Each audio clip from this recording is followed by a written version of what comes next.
আসসালামু আলাইকুম everyone, welcome back to my channel.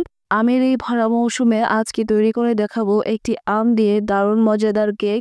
এই কেকটি খেতে এত মজা আর এত সফট আর জুসি হয় যে মুখে দিলেই মিলিয়ে যাবে। আশা করি আমার আজকের রেসিপিটিও আপনাদের কাছে ভালো লাগবে।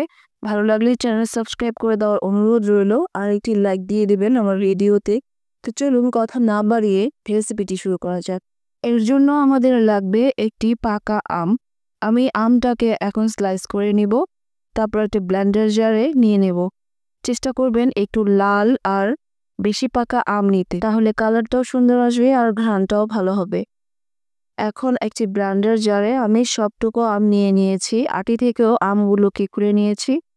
এখন এখানে দিয়ে দিব আধা কাপ চিনি আর আমটাকে ভালো করে ব্লেন্ড করে নিব। ব্লেন্ড করা হয়ে গেছে।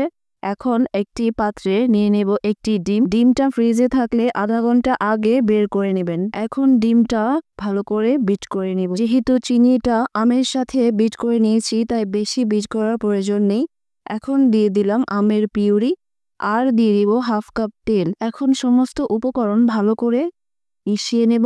আর এখন এখানে অ্যাড করে দিব শুকনো উপকরণ।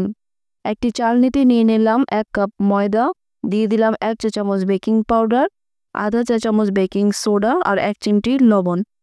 এখন শুকনো উপকরণগুলোকে এগুলোর সাথে চেলে মিশিয়ে দিব। শুকনো উপকরণগুলো ভালো করে চেলে নেওয়ার ফলে কেকটা স্পঞ্জি হবে আর পারফেক্ট হবে আর সমস্ত উপকরণ ভালো করে মিশে যাবে। এখন একটি স্প্যাচুলা বা চামচ বা হ্যান্ড উইক্স দিয়ে ভালো করে মিশিয়ে নিতে হবে আর এই কাজটি আলতো হাতে করে নিতে হবে। একটি হ্যান্ড উইক্সের সাহায্যে এভাবে আলতো হাতে ভালো করে মিশিয়ে নিয়েছি। দেখুন এখন মনে হচ্ছে মিশ্রণটা অনেকটাই ঘন আছে, তাই আমি 1/4 কাপ দুধ নিয়েছি। 2-3 বারে দুধটা এখানে মিশিয়ে নেব একটু একটু করে।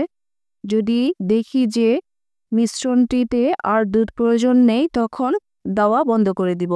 আমি এখানে 1/4 কাপ দুধ নিয়েছিলাম, আমার পুরোটাই লেগেছে। লিকুইড দুধ জাল করে ঠান্ডা করে নিয়েছিলাম। চাইলে আপনারা 1 টেবিল চামচ গুঁড়ো দুধকেও পানি দিয়ে জাল দিয়ে নিতে পারেন। এখন একটি কেকের মোল্ড নিয়েছি, আপনারা চাইলে যে কোনো পাত্রে কেকটিকে তৈরি করে নিতে পারেন।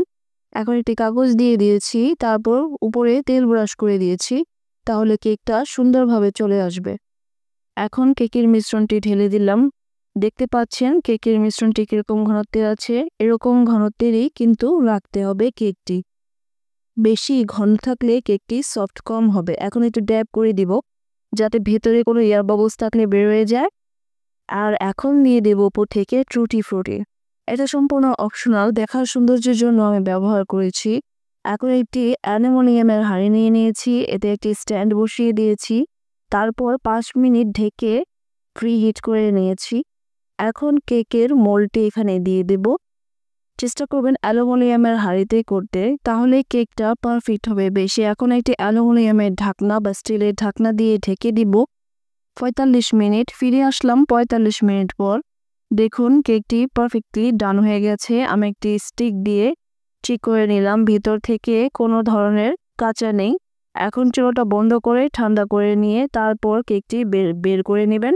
আমি গরম গরমই কেকটি বের করে নিয়েছি। দেখুন নিচে কাগজ দেওয়াতে কত সুন্দর করে কেকটা বের হয়ে আসছে আর কত পারফেক্ট একটি কেক তৈরি হয়ে গেছে। মাত্র একটি আম আর একটি ডিম দিয়ে কত সুন্দর পারফেক্ট একটি কেক তৈরি হয়ে গেছে। আপনারা চাইলে এখানে 1 চা চামচ ভ্যানিলা এসেন্স বা ম্যাঙ্গো এসেন্স ইউজ করতে পারেন। আমি আমের ফ্লেভারটাই রেখেছি। আশা করি আমের সিজনে একবার হলেও এই কেকটি তৈরি করে দেখবেন। এখন কেকটিকে আমি কেটে দেখিয়ে দিব ভেতর থেকে কতটা পারফেক্ট হয়েছে। দেখুন কতটা সফট, তা হয়তো আপনারা দেখিয়ে বুঝতে পারছেন, আর কতটা জালিদারের স্পঞ্জি হয়েছে তাও দেখিয়ে দিলাম। দেখুন কেকটা কিন্তু এখনো অনেক গরম। আশা করি আমার আজকের রেসিপিটি আপনাদের কাছে ভালো লেগেছে। ভালো লাগলে চ্যানেল সাবস্ক্রাইব করে আমার পাশে থাকবেন। আজকের মতো এখানেই শেষ করছি। সবাই ভালো থাকবেন। আল্লাহ হাফেজ।